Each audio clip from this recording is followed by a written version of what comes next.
Here's what's coming up on today's show.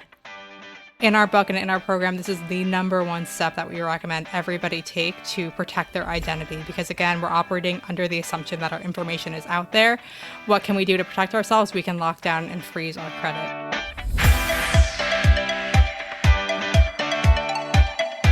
This is the Retire Happy podcast with John Amarino, fiduciary financial advisor at Securus Financial in the San Diego area, and Thomas O'Connell, president of International Financial Advisory Group, Inc. in Rockaway, New Jersey. Together, they'll be keeping retirement happy from coast to coast. Welcome back to another episode of the Retire Happy podcast. I'm your host on the West Coast, John Amarino, and I am joined, as always, by my esteemed co-host on the East Coast, Tom O'Connell. Tommy, how you doing? Hey. How's it going? Good. I'm getting a little, it's back to being cloudy here. I feel like I'm living in Washington. The San Diego tax is not worth it. We've been rained on for like the last 3 weeks, it seems like. Well, you could get your county to secede over to Arizona or something like that. Yeah. So like they're doing up in Washington.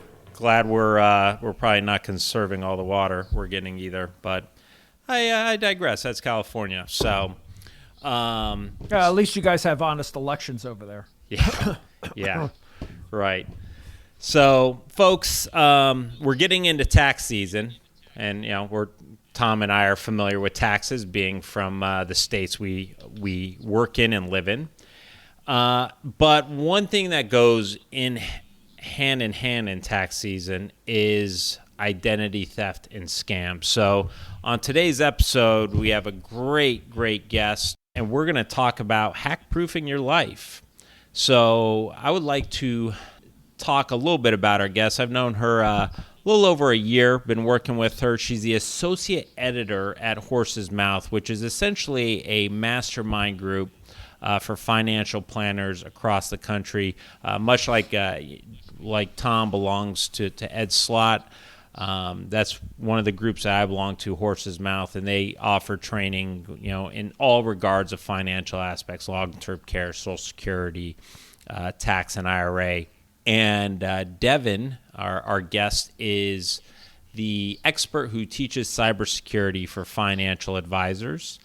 And she has her Bachelor of Arts in English Language and Literature from the State University of New York at Binghamton. And she is a wealth of knowledge. She also helps me a lot with a lot of my marketing. And she is the author of Hack Proof Your Life Now, a highly rated book on Amazon. And it was actually rated by the Independent Book Publishers Association as Best New Reference. So I am very excited to welcome to the show Mrs. Devin Kropp.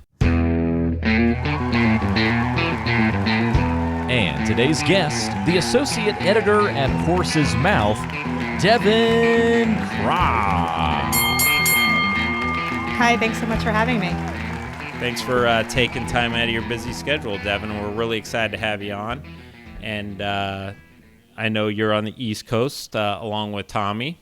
Yeah. That I am. I'm coming to us from Brooklyn, New York. Well, all right. So maybe not so great. If you told everybody you were really from New Jersey, then we might let you slide on that one.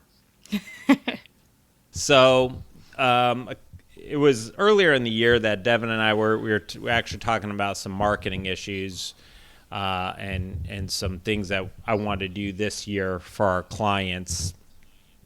And we started talking about identity theft, and I've read her book, Hack Proof Your Life Now, and I also have had her training. And so I asked Devin, hey, this is becoming a major issue, and being former law enforcement, having friends who are economic crimes detectives, they see it all the time. So, as Tommy and I always talk about, this show is meant to give people peace of mind and to retire happy. And we really want to try to protect your financial future and give you financial freedom in all elements. And obviously, getting hacked, getting your identity stolen, or having your bank accounts drained will not help your peace of mind. So, Devin, with that, How many scams? I read in your training that there's about a identity theft scam that happens every 2 seconds in this country. So how many amount of scams are actually out there every year? Oh, it is just so many. I think the latest number from the FTC is close to 2.5 million reports of fraud in 2022. But of course, that's only counting everything that gets reported, which I think is really only a small sampling of frauds and hacks and scams that we see. I mean, I can speak for myself. The text message scams that come in have been growing exponentially. People I know, myself included, are getting those, multiple times a week, email scams coming through. So it's really hard to even put a number on it, but there are stats out there that say, yes, one person will fall victim to an identity theft hack every few seconds in this country. And they're getting to be a lot more sophisticated. Some of them are, obviously pretty out there, but they are getting more sophisticated, and they're targeting retirees. And it's my belief, and just kind of through my expertise in the criminal behavior and motive, is like, hey, listen, they know that retirees have a lot of money, a lot of access to a lot of money.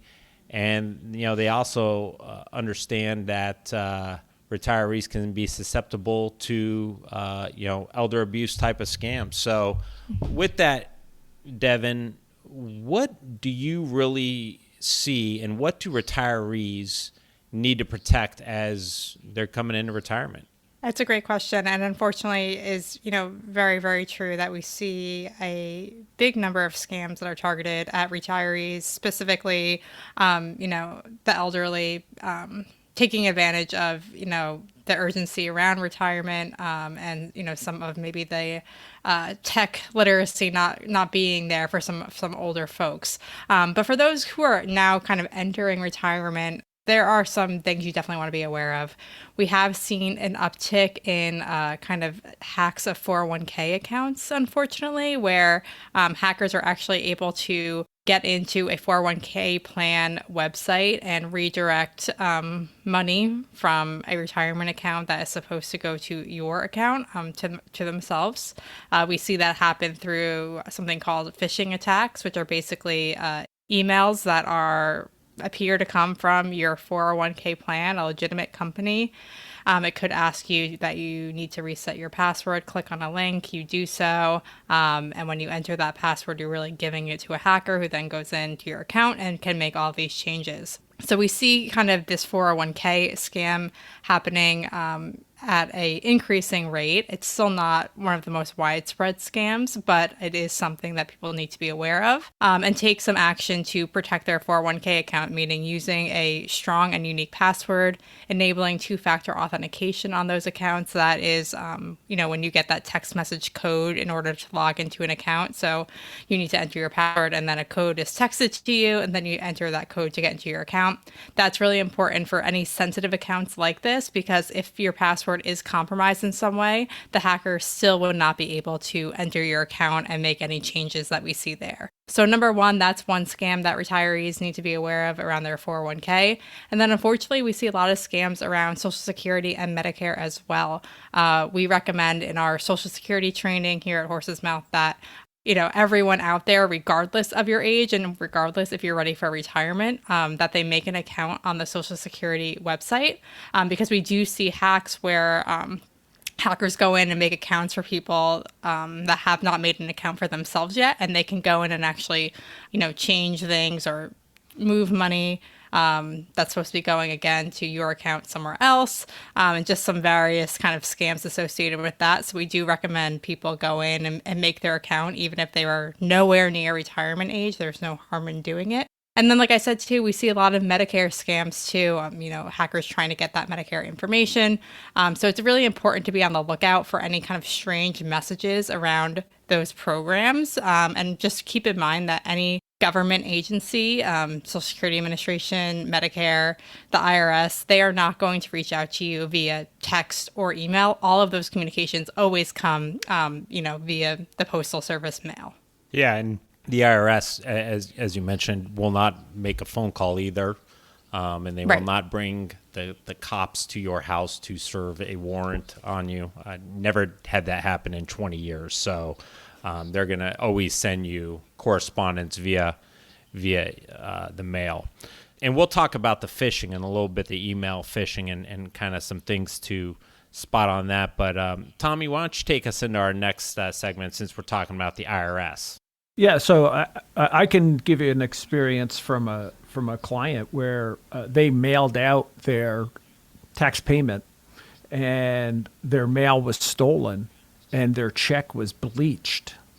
And the client ended up having to file a police report, but these people changed the name from IRS to some other name and were able to cash a check.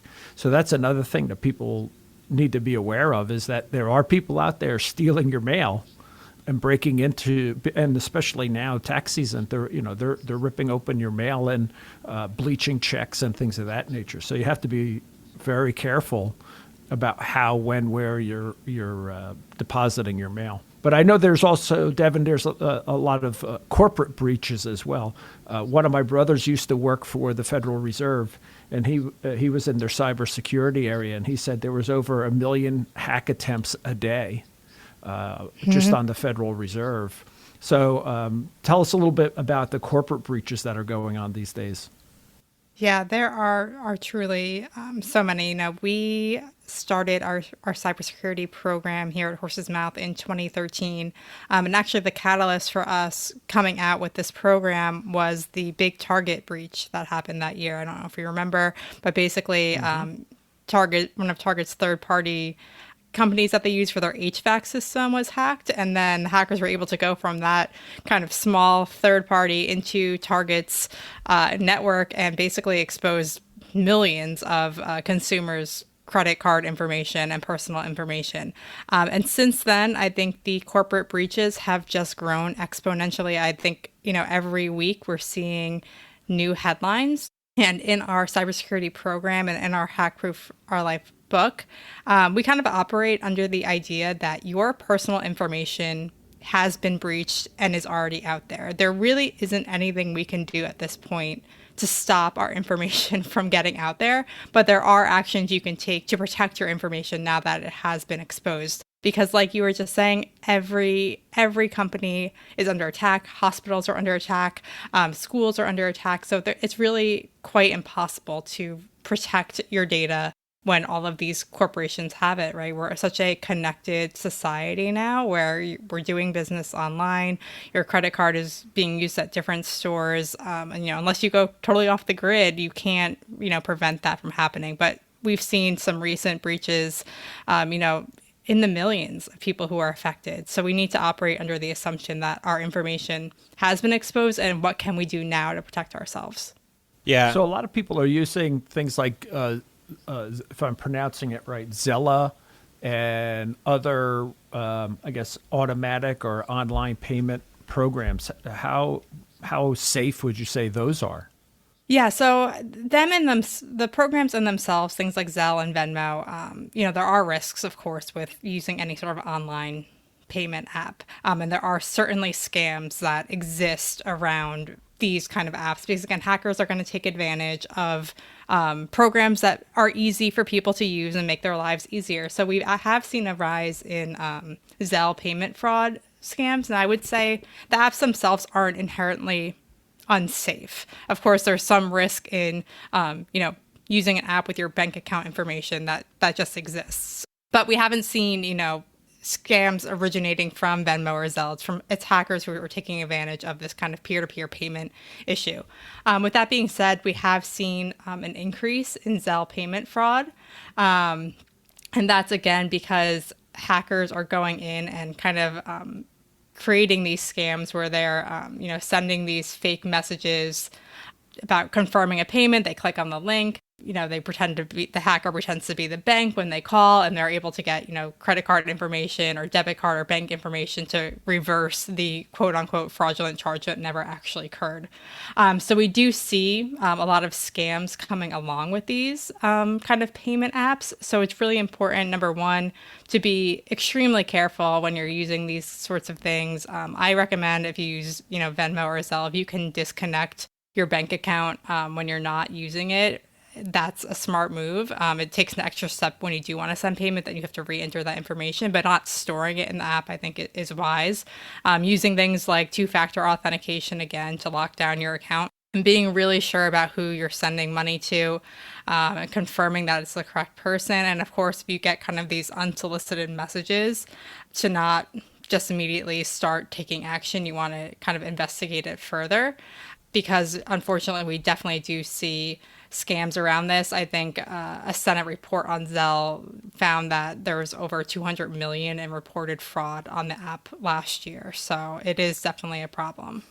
And that goes back to when we would have a lot of identity theft that we were investigating or taking the initial reports on. A lot of that stemmed from kind of going a little bit older school, the debit card.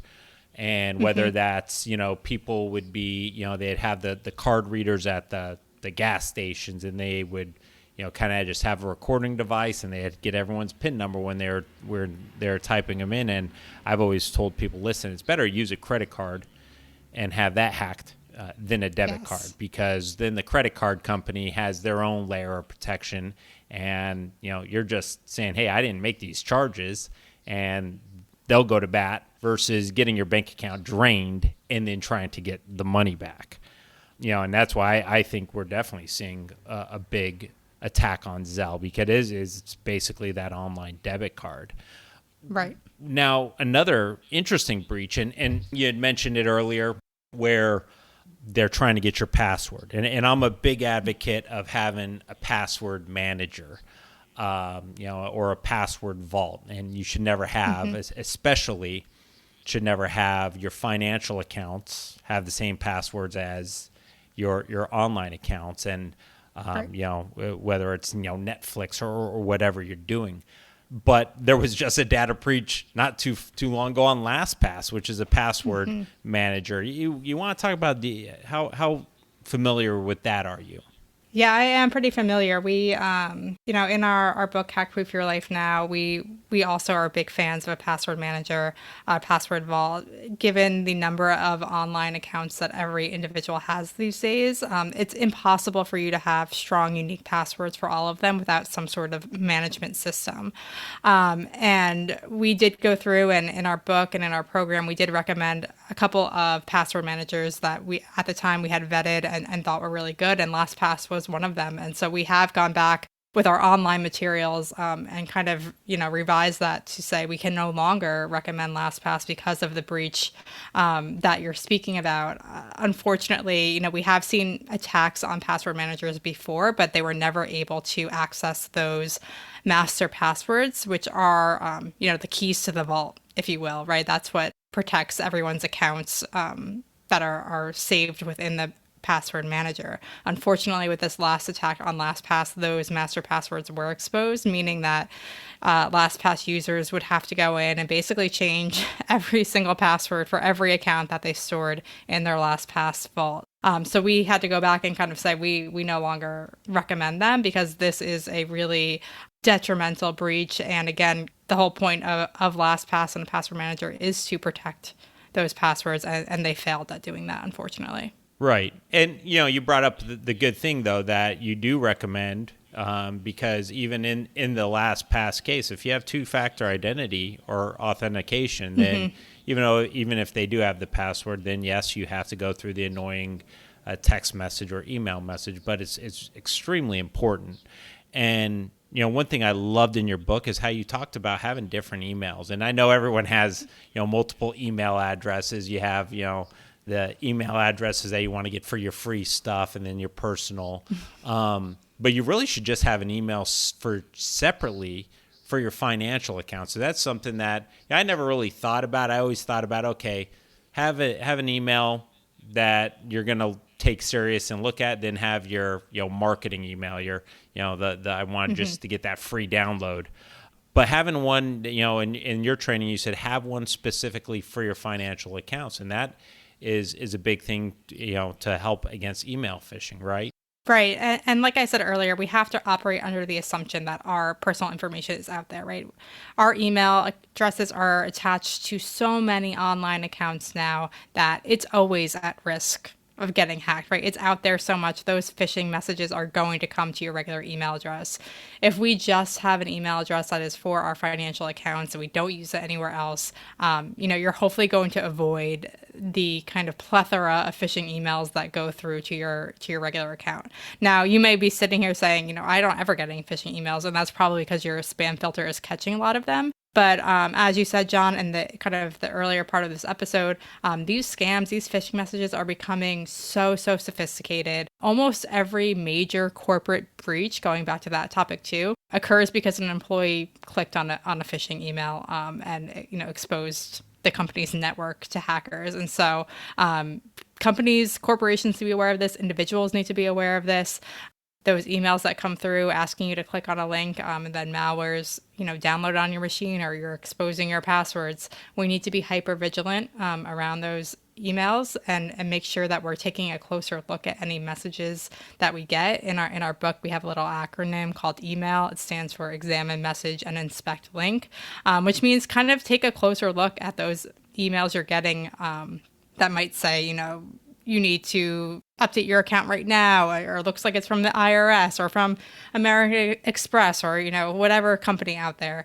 Look for kind of signs that things might be off. Again, certain companies are never going to reach out to you via email for things like your taxes, or credit card companies. They usually reach out to you over the phone. You want to take a closer look at the sender and make sure that it's really coming from the company that it claims to be. You want to look at those links and make sure that it's really forwarding you to that website. And when you're in doubt, delete that email and call the company by the number that you find on Google or the back of your credit card.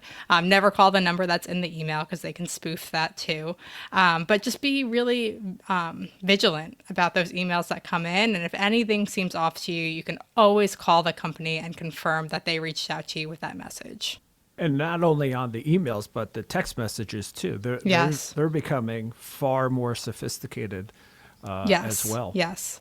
Yeah, I actually just had a family member reach out to me over the weekend because they got, a text message that said their Amazon account was locked. It was a scam. And luckily they didn't click on anything. And I was kind of able to say, no, it wasn't anything. It's just a scam. But I see those messages come in, on a weekly basis now, pretending to be Amazon or Netflix or whatnot, telling you account's been locked, or you need to update something. And all they're looking for is that password or, financial information from you. I got one of those not too long ago. They told me I won an $18 million grand prize. And when I called them, they said it would only cost me $1,100 to get it. And so when I asked the guy, it was weird, because when I asked the guy for his routing number and his account number for me to send it, he hung up. It was weird. I don't know why he did. Well, and you bring up another good, in terms of Amazon or Netflix. If you get those lockout accounts, one of the easiest things to make sure your account's actually locked out is go log on to your Netflix account. Yes. And yes. It's going to tell you right then and there. And again, a lot of these companies are not contacting you via text. So, yes. Aside from it being a two-factor authentication, I think is even in the business world that we're all in, we never see business texts unless it's some type of notification that you've set up. Right. Or the authentication text. So, in one way, you talk about the email phishing. Brookstone Capital Management just had a training. I think it was last week. They sent out the video, Tommy, about, hey, listen, Dean is not sending everybody emails because, again, they had someone where they were trying to, spoof the Brookstone Capital Management, and it was a very elaborate email system where they, typed in the text, and part of that is examining and kind of hovering over the email link and saying, oh, this wasn't from Brookstone Capital Management. This was from whatever the crazy email address is. Right. Yeah. Well, last week or 2 weeks ago.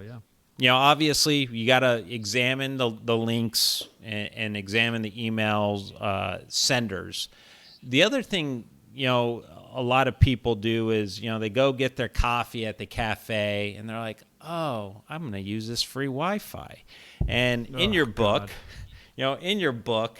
you have a chapter just for this in which you call the Wi-Fi the honeypot of hackers. So should you use public Wi-Fi? So I'll have two parts to this answer. If you are just kind of browsing the internet, reading some articles, checking your social medias, sure, you can log on to that public Wi-Fi and probably be okay. However, if you are sitting in a coffee shop and you're planning on checking your personal email, logging into your bank account, you should not be doing that on that free public Wi-Fi. The reason being is that, number one, anyone can log into that Wi-Fi who is in that store. And hackers have various ways of kind of hacking into that network and being able to see everything that you do on your computer if they want to, meaning that they can, get your passwords, your bank account information, your email. So again, that's why we say kind of there's two levels of risk here, right? If you're just kind of reading an article online and you want to log on, that's okay. That's fine. But if you are doing any sort of sensitive banking information, even if you're online shopping and you're going to enter your credit card, you do not want to be doing that on public Wi-Fi. Now, there is kind of a solution to this. If you use something called a virtual private network or a VPN, and you log on to that makes that public Wi-Fi safe for you, because a VPN essentially creates kind of a private tunnel from your device to the internet. So even though you're on that public Wi-Fi, all of your information is being sent in this private tunnel, which can't be accessed. So would the Zella or the Venmo be included in that? If you're at Dunkin' Donuts and you're buying something and you're going to use your phone to make a payment, and I guess a lot of people do use the Wi-Fi.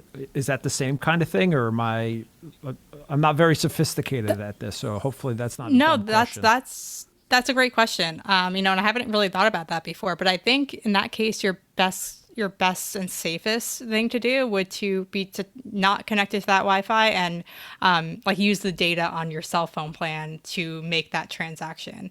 So if you can turn off your Wi-Fi and use the mobile data for something like that, that would be a good way to make sure that you're not at risk of that information being exposed. And it's just a 30-second transaction, so it shouldn't take too much data, but it will provide you some privacy there. Yeah, and in reality, it seems like every cellular company is giving unlimited data plans away now. So, I personally never use the Wi-Fi. Period. I'll just always use the cell data. But it's a great. Right. I mean, it's same here. even if you had to pay 25 cents for that data, it's a lot easier than having to go through the identity theft.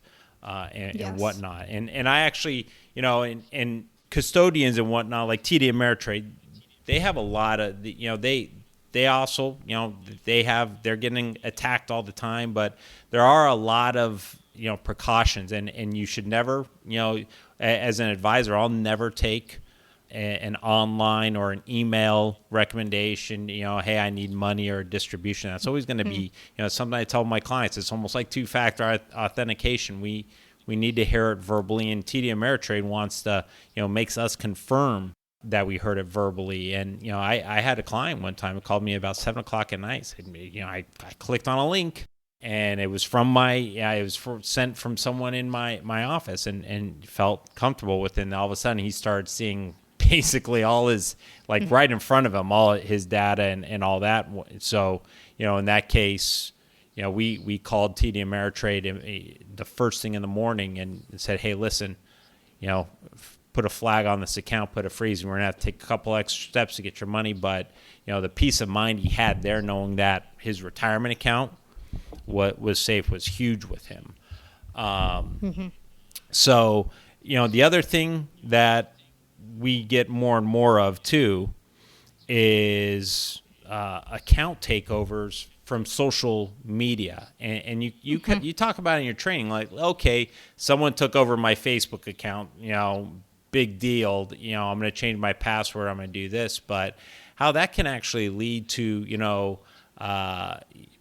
people impersonating you and scamming relatives or whatnot. Can you talk a little bit about social media scams and how those evolve? Sure. So there are kind of two different types of social media scams. Number one is what you're saying, where there's actually an account takeover and they're able to get into your account and send messages and whatnot. But the one we see more likely is actually kind of account impersonation, I would call it, where scammers go and they kind of scrape information off of your profile. So they'll take your profile picture and your name and your birth date, and they'll create a second account that looks just like you, and they'll start friending your friends and then message those people, saying things like, I had a Facebook friend who this happened to, and the message that I got was like, oh, it was early on in the pandemic, like the first few months, being like, oh, I got laid off and, I'm struggling financially, basically asking me to send them money. And I knew this person and I knew that they hadn't been laid off. And so I was able to alert the person that their account had been kind of copied. And they had to go through the process of telling Facebook and trying to get the account down. And it took a really, really long time for them to do that. So it's something we see a lot of. I would say that the impersonation happens more frequently. And all you can really do is report those accounts that come in. But if you start receiving messages from people that appear to be your friend, or you get friend requests from someone that you're already friends with, that should be a red flag that it might be a scammer or hacker who has kind of scraped that person's profile in order to kind of come after you and the other friends of that person. Yeah, I get that a lot on Facebook. It's almost like a bi-monthly event where people are calling me or texting me telling me that I just friend requested them. And I said, well, if you're not already a friend, then I don't want you to be, so don't click on it. But Facebook is great at that. Their security is horrible. Obviously, I don't like Facebook, but that's a big one. It seems to happen. I seem to get a request every day from somebody that I'm already friends with trying to give me a friend request. Yeah. Oh, sorry to bring down the program. Yeah. So, Tommy, we were talking about before the show about how identity theft monitoring. But Tommy, why don't you take, before we get into that, you've had a lot of questions about title theft, haven't you? Yeah, I get it. I probably get a couple of questions about it on a regular basis, weekly, monthly, from people. Hey, is that title lock product, are they worth it? Is it any good? Is it real? Same with credit locks. People are asking me, hey, is it worth whatever that number, $10, $11 a month to do? I don't know the answer. I just tell them, you have to be able to sleep at night. But Devin, maybe you can help us out on that one. Are they worth it? Do they help? Sure. So I'm going to start with title fraud and title locking first. We do get that question a lot too. And I'll start by saying that the number of successful scams with title insurance is very, very low. Now, when it does happen, it can be absolutely catastrophic. So like you're saying, you do have to be able to sleep at night. However, based on our research, kind of those title lock programs are almost never worth the money that you're paying. It doesn't actually protect you. There's nothing that a third party can do to protect your title. Now, the better way to protect yourself, and again, there's no foolproof way, unfortunately, but the steps you can take to hopefully help you sleep at night. Number one is freezing your credit. That's different than a credit lock, which we can talk about in a moment. But freezing your credit basically locks down your credit with the 3 credit bureaus with a PIN. No new credit can be issued in your name unless you lift the freeze by contacting them with your PIN and saying, I want my credit to be open for X number of days, and then it automatically will close again. In our book and in our program, this is the number one step that we recommend everybody take to protect their identity, because again, we're operating under the assumption that our information is out there. What can we do to protect ourselves? We can lock down and freeze our credit. Going back again to the title kind of fraud issue here, what you can do is regularly check your property deed status with your county.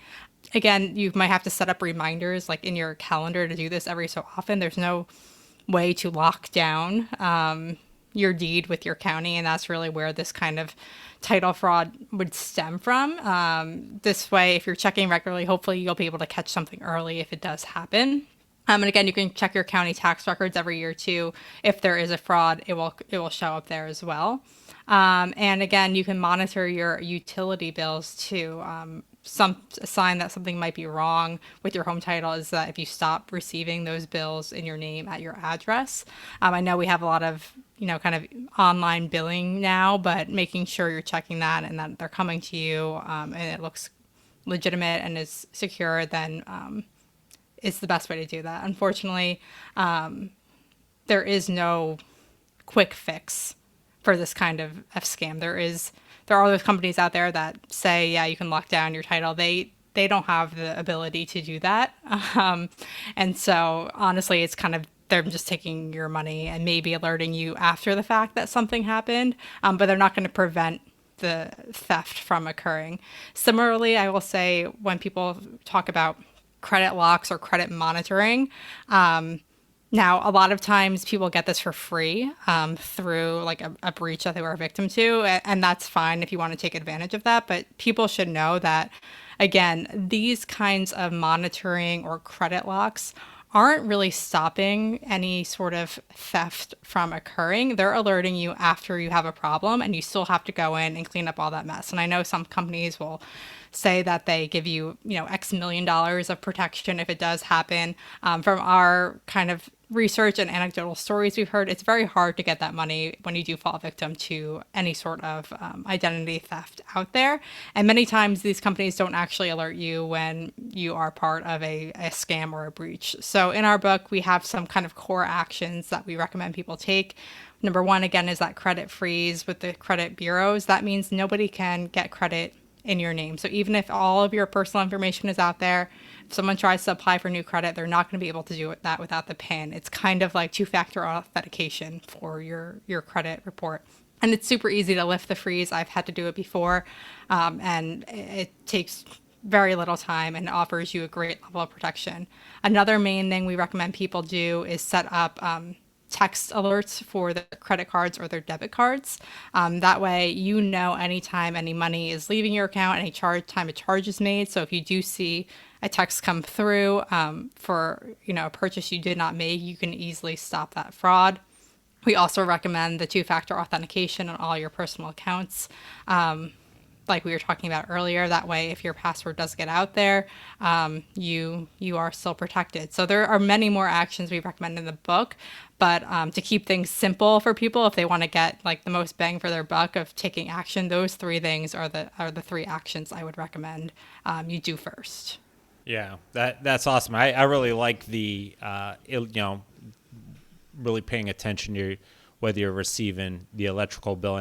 And a couple buddies with mine in economic crimes actually said, those military, the programs that are locking down everything, even as economic crimes detectives and experts, they were not actually fans of it because they say once those things are activated, they do exactly what they do. And you're completely like frozen everywhere, and it's really becomes cumbersome to try to unwind that when you said already it's a reactive measure, but then all of a sudden it's like almost an overkill, and now you're just completely financially like it's a huge pain. And the other thing, and I don't know if you have any opinion on this, but they actually said another way to protect yourself from home title, yes, it comes at a cost of an interest rate, but is even carrying a small loan,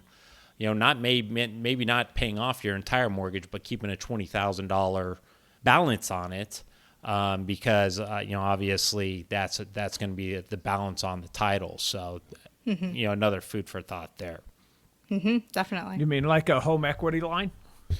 Yeah, just having some type of balance. They didn't specifically. My friends have just always said, have whether it's a second home loan or whatnot, because the line, technically isn't a zero balance, so whether it's not just, not paying off your mortgage and just keeping the $20,000 on there, or having the second loan, just because it's not an easy thing for them now to go. It's not something that, much like with creditor protection, it's not just out there with no cost to the scammers. So another positive for the reverse mortgage then. Yeah. So, well, Devin, man, you've given us so much great information. That 40 minutes absolutely flew by. We really thank you for taking the time and giving us, giving our clients and our listeners a blueprint for success to protect their life savings and protect what they've earned. And, folks, if you got to that point, Devin just gave it to you. It's not hard to do. Freeze the credit and start protecting yourself. But, we can only tell you so much. We can only get, bring on experts like Devin to tell you how you can do it. You have to do it, though. And you have to be, proactive. Get Devin's book. Yeah. Get Devin's book. Go on. I'm assuming it's on Amazon, Devin? It is. Yes, it is. Yes. Phenomenal reviews. Why don't you give out that title again? Well, if you let me talk, I would. No. Yeah. So Tommy's so excited about the book. You can get the book on Amazon. It's Hack Proof Your Life Now by Devin Kropp. That's Kropp, and Sean Bailey. It's a phenomenal read. It's definitely an affordable book, worthwhile. And, Devin, I appreciate all you do for us. And thank you for coming on the show. Thanks. It was great to be here. Thanks for having me. All right, folks. Hope you had fun. Yeah, I did. Yeah, I'm sure it was a blast. Everybody, she was equally as excited as Aaron was to get our email request to come on the show. So, folks, as we get into tax season, be mindful of the IRS. Be vigilant. Scammers, and again, like Tommy said, a lot of stuff. Mail fraud is still very prevalent. So, if you can take advantage of the ID Me system with Social Security or with the IRS, I should say, do it and e-file. So, a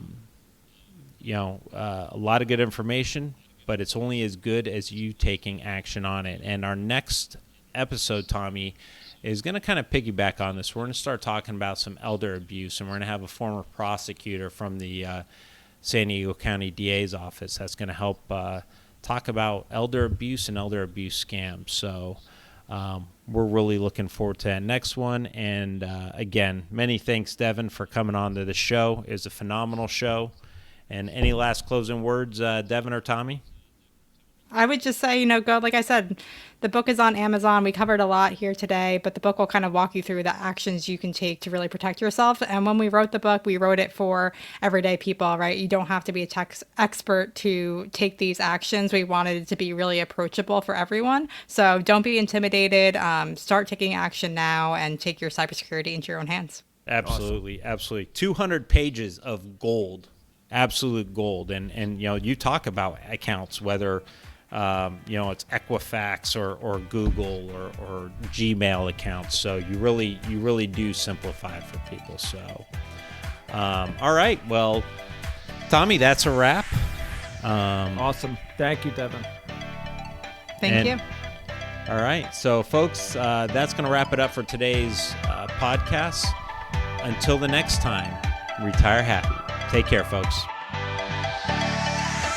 It's easy to get in touch with John and Thomas. If you're more on the West Coast, give John a call at 858-935-6210. That's 858-935-6210, or go online to GoSecurus.com. That's GoSecurus.com. If you're more of an East Coaster, then call Thomas, 973-394-0623. That's 973-394-0623, and online at internationalfinancial.com. That's internationalfinancial.com. And you can, of course, always just check the description or the show notes section of today's show for all that contact information. Don't forget to subscribe on your favorite podcasting apps, and we'll see you next time on the Retire Happy Podcast.